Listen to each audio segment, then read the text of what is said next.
Mbak, ngapain? Ini gue lagi nulis skrip buat besok, tapi gue gak ada ide. Oh, Anda sepertinya butuh konsultasi. Kayaknya sih gitu. Tawa mulu.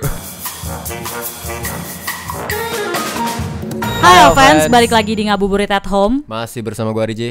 Dan saya Lydia. Dan kita akan menemani kalian selama 1 bulan penuh. Kita akan ngebahas topik-topik seputar teknologi dan smartphone yang bisa membantu produktivitas kalian. Yoi, kita mau produktif kan nih hari ini. Yoi. Lo mau nulis skrip kan nih? Iya. Nah, kalau misalnya lo mentok, gue ada kenal orang yang bisa lo ajak konsultasi. Siapa? Lo bisa ajak ngobrol dia, lo pasti langsung dapat inspirasi buat nulis skrip. Jago Kredibel lah. gak nih? Beuh. Langsung panggilkan saja. Boleh. Duh, bosan sulap. Yaudah, Toto langsung muncul aja. Mas, sini dah.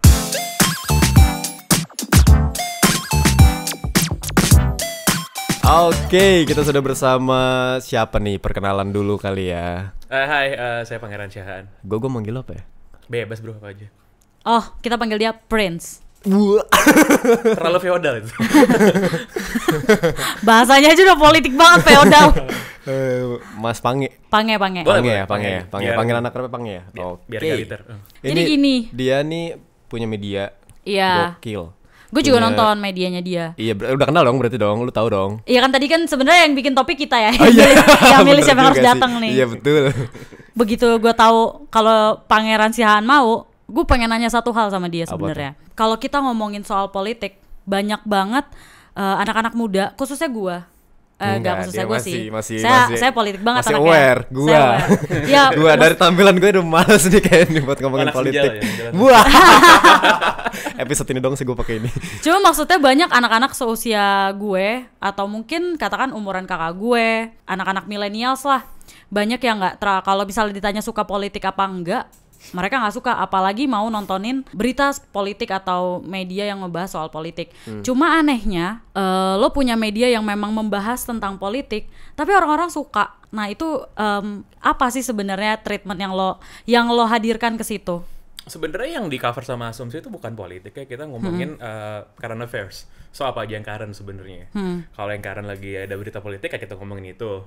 Yang current lagi boba ya kita ngomongin boba gitu. Yang current lagi Animal Crossing itu ngomongin Animal Crossing gitu sih. Jadi sebenarnya kita bukan memfokuskan pada satu topik, tapi apa sih yang lagi diomongin oleh orang dari berbagai macam kalangan gitu. Kita memang audiens kita kan paling banyak anak muda ya, 21 sampai 35 lah gitu. Nah, cuman biasanya kenapa lekatnya sama berita politik karena nggak banyak sebenarnya yang ngomongin itu gitu, media alternatif buat yang audiens tuh nggak banyak. Dan itu sebenarnya kalau buat gue, lo nggak harus suka ya, lo nggak harus tahu semuanya juga soal politik gitu. Tapi lo cukup aware aja sih soal apa yang sedang terjadi, karena suka nggak suka pasti ada hubungan sama hidup lo sih. Iya.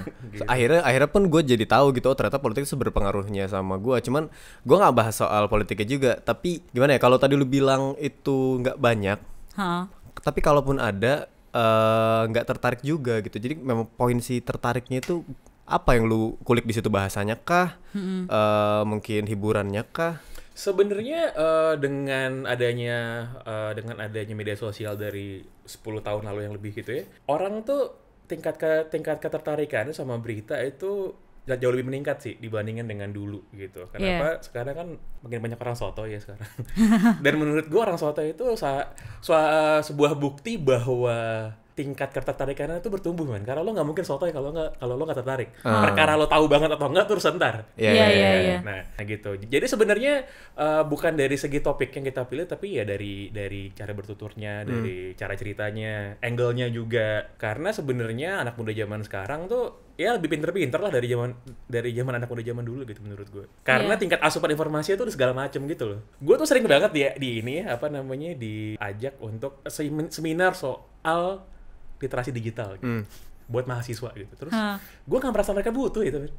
Karena yang butuh tuh bukan mahasiswa sebenarnya, yang butuh tuh yang lebih di atas lagi, gitu. Yang sebenarnya nggak ngulik soal itu. Iya, yang sebenarnya bukan digital native gitu kan. Kalau generasi yang masih muda, menurut gue lebih kritis lah. Tapi kalau misalnya tadi lo bilang anak muda sekarang kayaknya lebih banyak yang melek soal informasi. Iya, cuma gue nggak tahu ya, mungkin kayak tempat di mana lo bergaul adalah orang-orang yang mungkin rata-ratanya aware terhadap berita saat ini, entah itu ekonomi atau mungkin kesehatan dan lain-lain. Cuma rata-rata kalau misalnya gue tanya anak muda, mereka nonton Asumsi atau enggak? Iya. Dan kenapa rata-rata mereka jawab ketika mereka lagi nonton politik di tempat lo, atau ketika lo menyampaikan topik soal politik, mereka bisa terima itu tanpa emosi. Itu. Karena gue memang menghindari banget untuk take sides gitu ya, untuk nge-frame gue berpihak pada yang mana, karena itu bukan tugasnya media sih kalau menurut gue gitu. Karena kan gue perspektifnya Asumsi gue gitu sebagai media person adalah untuk ngasih tahu, untuk menghakimi itu bukan tugas gue gitu. Itu terserah lo aja mau mikir kayak gimana. Nah, cuman sekarang yang sering jadi masalah adalah nggak semua media menjalankan perannya sebagai sumber informasi gitu. Bahwa parsial gitu kadang-kadang. Nah, kenapa misalnya mungkin yang audiens suka sama kita, subscribe, baca, nonton dan segala macam, karena kita sebisa mungkin berada di tempat di mana kita tidak naruh frame apa-apa, dan itu terserah lo dah. Ini kita kasih faktanya, kita kasih beritanya selengkap mungkin. Masalah judgement-nya, menilainya, assessment-nya sesuai sama kemauan masing-masing aja gitu. Tapi bukannya senetral-netralnya masih ada, ya pasti ada keberpihakan gitu nggak sih kalau ngasih? Gue tidak bilang netral, makanya gue menghindari memakai kata bahwa media itu netral, karena media nggak ada yang netral gitu. Iya. Lo bilang sama gue ada media netral, gue akan menunjuk media yang berbohong sebenarnya, karena nggak ada media netral. Media yang harus ada itu adalah media yang nggak boleh bohong. Kalau buat kita gitu ya, kalau buat jurnalis, media tuh harus berpihak. Kepada siapa? Kepada kebenaran. Ini. Gitu. Jadi nggak ada media netral, itu udah pasti. Karena minimal pasti media berpihak kepada kepentingan bisnisnya sendiri. Karena gimana pun media kan sebagai unit bisnis gitu kan. Jadi mau dibilang media netral tuh nggak ada. Yang ada adalah media yang menyampaikan apa yang benar sih. Itu sih yang paling penting kalau buat gue. Gitu. Karena mau senetral-netralnya berada di tengah-tengah, pasti ada aja ntar yang nuduh gue, lo mihak nih, pasti ada aja. Selalu ada itu. Iya, karena kalau misalnya dibilang media netral ya, kan media adalah tempat menyampaikan informasi. Sayangnya kayak gue rasa nggak semua informasi disampaikan sama media, justru yang mereka sampaikan justru kebanyakan opini gitu. Jadi kalau menurut gue, kenapa banyak orang berkata bahwa banyak media yang berpihak, mungkin ketika si media ini mulai menyampaikan data yang valid, justru di situ dibilangnya berpihak. Sebenarnya kalau soal data ini teknis, teori jurnalistik banget sih. Cuman kalau soal data sih sebenarnya hampir semuanya itu bener. Cuman yang beda itu kan adalah framing gitu. Ya, framingnya. Pembingkaian beritanya yang mana nyampe kalau beda. Dari hal sederhana deh, dari misalnya soal pilihan kata gitu. Lo mau bilang kata jelek, lo bisa pakai banyak banget kan. Entah lo mau bilang itu buruk, jelek, gagal, negatif, buyar, segala macem. Nah, itu masing-masing kata yang lo pilih kan adalah framing tersendiri gitu. Dan itu akan memberikan persepsi tersendiri juga kepada orang yang baca misalnya. Nah, pilihan medianya itu adalah mereka mau nge-frame-nya tuh kayak gimana. Itu sih sekarang. Yang makanya orang bilang tuh suka nggak netral, suka salah tuh itu sebenarnya. Kan gitu. Ngomong-ngomong soal media informasi, dia tuh nggak cuman Asumsi doang mainannya.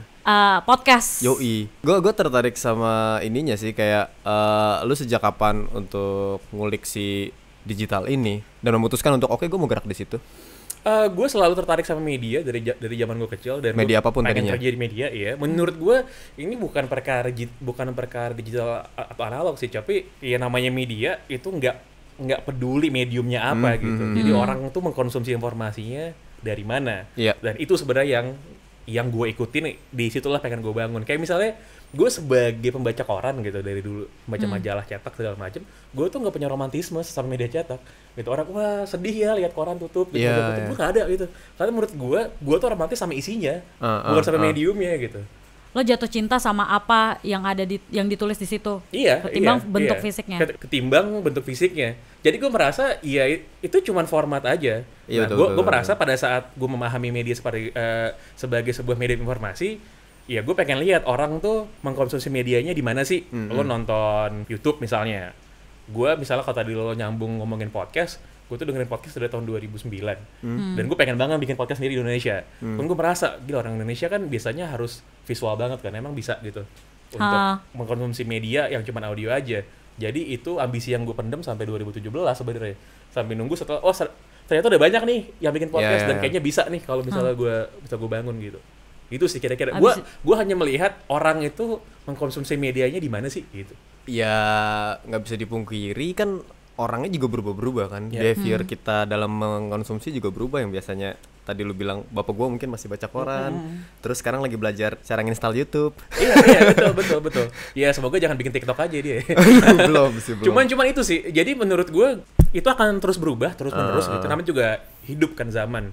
Ya sekarang kita bikin video di YouTube, kita baca portal online, ya mungkin 10-20 tahun lagi ada cara konsumsi media yang baru, ya menurut gue ikutin aja. Lu bisa nonton kejadian VR, iya. Menurut gue sih bisa sih. Ikutin aja ini. Nah, tadi kan lu bahas kayak beberapa kali lu ngomongin soal lo ngangkat satu topik dari framing yang berbeda. Yang pengen gue tahu sebenarnya dengan lu ngebentuk framing kayak gitu, lu pengennya audiens lu tuh nangkepnya kayak gimana? Gue pengen audiens gue dapat gambaran yang seutuhnya gitu.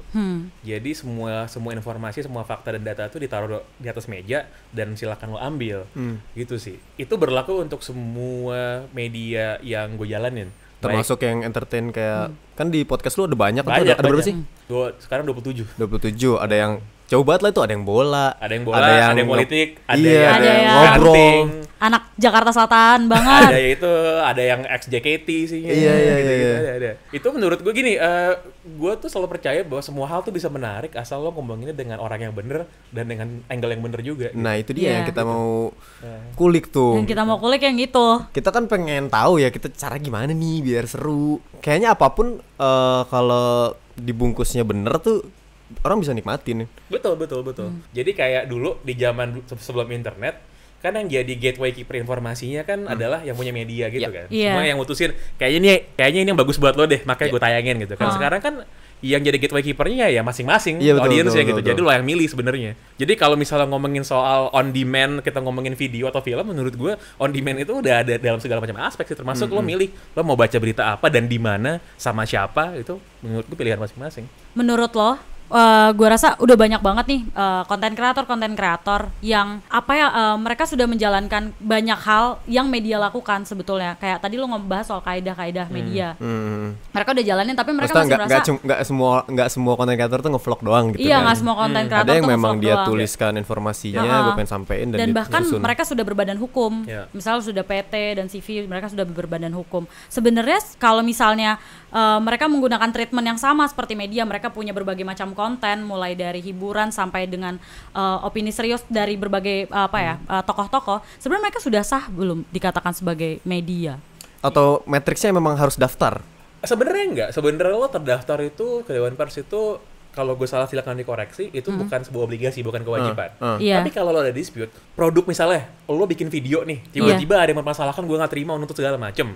Nah, yang akan menilai apakah video lo ada sebuah karya jurnalistik, karya pers, itu nanti dibawa ke Dewan Pers sebagai arbitrasenya, bener nggak gitu?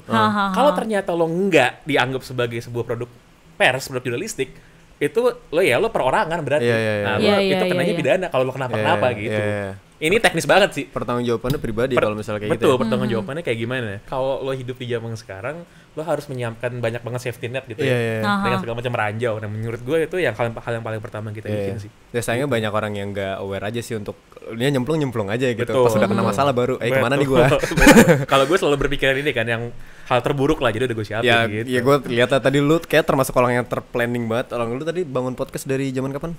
2017 mulai mau gitu. 2009 udah mulai mau. Dan gue denger di mana ya, lu memang dengan sengaja yang ngebangun si podcast ini untuk waktu itu belum rame, tapi yakin mungkin 2 tahun lagi pasti akan rame gitu. Iya. Apa meramal buat cetarot? Menurut gue lo tuh bisa ngebaca arah angin lah secara bisnis gitu. Tren kan Indonesia kan selalu delay berapa tahun lah dari terjadi di Amerika misalnya kan. Dan lo bisa lihat gitu, kayak misalnya kalau lo bilang gunung berapi, kalau mau meletus tuh hewan-hewan pada turun gunung. Iya sih. Ya kurang lebih itu ada hal yang sama lah. Ada gitu ya, ada tanda-tandanya. Ada tanda-tanda zamannya ada sebenarnya gitu. Dan pada saat gue merasa bahwa ini tuh sebenarnya timing yang pas 2017. Kalau gue nunggu kelamaan, ntar orang udah bikin duluan terus makin gede gitu. Kalau kita bikinnya sekarang mungkin bangun dari nol dulu, tapi menurut gue sih akan jadi good investment sih ntar gitu. Oke, bisnis banget nih. Iya, ternyata dia jago juga ya bisnisnya.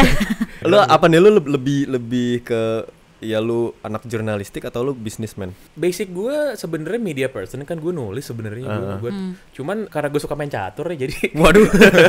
jadi gue memang Belajar strategi. suka berpikir yang tersistem inilah. Gue suka berpikir yang agak teratur dan tersistem dengan baik gitu, dan termasuk untuk bikin proyeksi sih. Walaupun belum tentu proyeksinya benar, kayak tadi gue bilang sih, lo tuh bisa bikin lah, mungkin ada skenario A, B, C, dan D kayak gitu sih kira-kira. Jadi gini, ini satu challenge. Jadi gini, kan lu punya media, lu punya podcast segala macem lah itu, dan lu bisa bikin hal-hal yang orang tadinya males itu jadi pengen tahu. Berarti lu jago banget nih nulisnya. Kita akan kasih satu barang, lalu lu tuliskan judulnya. Kalau ini jadi berita. Oke. Tapi demand kita adalah itu judulnya harus clickbait. Judulnya harus clickbait. Oh Iya. Ya kan biar orang mau lihat kan. Gue bukan media clickbait maksudnya, tapi nggak apa-apa. Tapi nggak apa-apa. Terserah deh, gua terserah deh. Yang penting gimana caranya orang akan tertarik untuk siap. Oke, benda pertama. Charger. Gua karang deh beritanya itu soal charger yang bisa ngecas dengan kecepatan 5 detik. Dengan kecepatan 5 detik. Yes. Judulnya apa? Oke. Bentar ya, gue tulis dulu di HP gue nih, baru nih HP gue. Iya beneran sih. Oh, lu nggak bisa, lu selalu menulis ya? Nggak selalu sih, cuman kayak merangkai kata lebih enak nulis sih emang sebenarnya. lebih enak nulis. Oke. Charger yang bisa ngecas hanya dalam 5 detik. Itu tadi satu udah. Oke. Jam, dinding. Apa istimewanya jam? Jam ini tidak ada istimewanya, tapi gue ingin lu membuat judul artikel mengingatkan orang tentang berharganya waktu. Asik. Oke. Selanjutnya, bantal. Ini adalah benda yang dekat sama lu tiap hari. Lu capek, lu kesel, lu akan kembali ke dia, tapi dia selalu dilupakan. Tolong ingatkan orang-orang tentang pentingnya bantal ini lagi. Oke, harus klik ya? Enggak kan? Enggak, ya. Pokoknya gue harus tertarik. Kayak sekiranya begitu kita lihat judul, kita langsung kayak, sepertinya beritanya bagus gitu. Ya oke. Coba ya keluarin satu-satu nih. Dimulai dari charger. Wow, charger ini ngecas HP Anda lebih cepat dari satu video TikTok. Bagus, approve. Jam. Seperti mantan Anda, waktu tak bisa kembali. Ini gue pengen pecahin nih jam. Terakhir. Bantal. 5 fakta soal bantal istimewa. Nomor 3 akan membuat Anda terkejut. Waduh, itu klasik banget itu. Klasik, clickbait klasik. Oke, approve sih. Pantesan dia serius banget. Lebih dari 5 menit tadi 10 menitan. Iya, soalnya kalau nanti gue bikinnya jelek, ntar kru gue bilang tuh, lo aja nggak bisa bikin judul kan? Oh, dia sampai mikirin segitunya ya? Ya benar. Ya kan apa ya, jejak digital segitunya. Iya nggak sih? Lu setuju kan? Betul. Gue mau lanjut ngobrol lagi nih. Ngomongin soal lu kan media lu dan si podcast lu media juga sih. Itu kan bisnis juga sebenarnya nih. Gimana lu memperlakukan mereka ketika misalnya kayak nggak works dikit. Misalnya paling gampang podcast lu ada banyak. Kayak nggak works deh, tapi lu suka. Lanjut nggak? Jadi ini sebenarnya yang paling sering salah dilakukan ya, bahwa orang nge-treat suka media tapi yang jadi pertanyaan itu sebagai bisnis atau cuma hobi aja, gitu kan. Nah kalau sebagai bisnis, apapun yang terjadi tetap harus business oriented gitu. Ujung-ujungnya cuan lah gitu kira-kira ya. Itu sebenarnya tergantung sama kesepakatan di awal sih. Kalau tadi lo bilang nih ada satu podcast yang emang gue suka tapi nggak perform. Kalau dari awal memang sudah dimaksudkan untuk seperti itu, gue nggak apa-apa. Karena memang nggak semua juga dari podcast box to box tuh yang high performing kan, nggak juga. Ada yang kita bilang bahwa ini barang oke nih, emang niche, emang gak bakal gede, tapi kita harus punya gitu. Itu gak apa-apa. Nah cuman secara umum menurut gue, media tuh tetap kalau lo mau menjalankan sebagai sebuah unit bisnis, ya perlakukannya sebagai bisnis gitu. Goal lo apa, ya harus lo achieve, udah gitu aja sih sederhananya. Tapi berarti emang lu ada yang dispesialin lah ya, kayak gue emang pengen punya ini, yang ini emang gue nyari uang gitu. Itu iya. Kalau menurut gue titik tengahnya komprominya itu ada di situ lo, jadi bisa bikin cross subsidi lah. Iya. Gitu. Jadi nggak semua yang lo bangun adalah harus menghasilkan. Seenggaknya harus ada yang emang gue pengen ada ini. Mungkin menghasilkan, yang satu yang ngasilin yang dimau, yang satu mungkin menghasilkan uang. Iya betul. Yang satu berarti kayak yang satu ibaratnya ego lah. Egonya gue pengen ada ini pokoknya. Karena menurut lo ini bagus walaupun lo tahu kayaknya nggak menghasilkan deh. Tapi ya udah. Ya betul, kayak misalnya gini, kalau soal podcast kan agak lebih ini ya kelihatan gitu, oh ini agak kurang oke, yang ini oke. Misalnya dari segi berita gitu, asumsi misalnya, ada berita-berita yang mungkin emang yang baca memang atau yang nonton videonya mungkin nggak akan gede, cuma kita merasa itu butuh untuk ada gitu. Misalnya soal kontroversi, soal kepemilikan perusahaan misalnya gitu. Gue tahu nih pasti kompleks banget, orang tuh nggak akan ngerti teknis legalnya gimana, hukumnya gimana. Cuman harus ada yang ceritain kan. Gitu. Dan gue merasa itu kayak tanggung jawab moral gitu sih, harus ada lah perkara nanti ini mungkin nggak akan segede inilah kunci sukses memberantas corona di Vietnam tuh yang nonton gede banget itu banyak banget yang nonton di gue, cuman yang lain tuh tetap harus ada gitu, bukan berarti semuanya harus buat viewers aja, enggak. Iya. Nah kalau tadi lu kan bingung soal ini permasalahan kita di awal tadi nih, bingung soal nulis skrip gituin ide kayak gitu-gitu deh. Kan nggak mungkin langsung banyak tuh bikin program di Asumsi, terus Box to Box juga nggak mungkin langsung 17 berapa tadi 20 sekiannya itu muncul. Lo di awal bikin dari nol ya. Lo nge-planningnya itu baginya gimana? Pakai kayak gue pecah jadi 5 jenis program. Yang ini harus menghibur, yang ini harus mengedukasi, yang ini harus apa misalnya? Gue malah pada waktu awal tuh kita perencanakannya lebih basic lagi. Jadi dulu kan awalnya Asumsi itu 2015 kan channel YouTube kan sebenarnya kan. Channel YouTube gosip politik sebenarnya awalnya kan. Gitu. Awalnya itu doang. Setelah 2 tahun berjalan sebagai passion project gitu kan, hobi doang. Hal pertama yang kita bikin adalah kita pengen punya newsroom, kita pengen punya orang yang ngerjain berita gitu. Dari situ. Jadi kita awalnya kita cuman lihat berita yang serius aja gitu. Nah, setelah sekian lama kita merasa kita perlu ada human interest-nya nih gitu. Makanya kita bikin program-program yang mungkin nggak terlalu newsy gitu ya, kagak terlalu berat, tapi orang akan nonton. Biasanya tuh hal-hal soal ini sih, soal isu sosial, soal kerjaan-kerjaan yang unik misalnya gitu-gitu. Itu sih sebenarnya. Jadi yang mau kita tujukan adalah si demografinya, audiensnya, umur sebenarnya. Dan orangnya tuh kan nggak ada orang yang cuma suka satu hal aja kan, orang kan suka macam-macam. Jadi ya mungkin ada orang yang suka baca current affairs, tapi orang yang sama juga suka nih kalau misalnya kita ngomongin ojol misalnya. Biasanya kan satu kelompok tertentu irisannya mirip. Irisannya mirip-mirip betul. Cuman karena kita keterbatasan resource juga waktu itu, kita kan nggak mungkin nih menjangkau semuanya gitu. Misalnya gue pengen ngomongin sneakers atau ngomongin musik, gue rasa ada yang lebih duluan dan lebih gede gitu ngomongin itu. Kenapa gue memaksakan? Gue ngambil kuah yang lain aja sih, gitu kira-kira. Nice. nice aja. Gimana?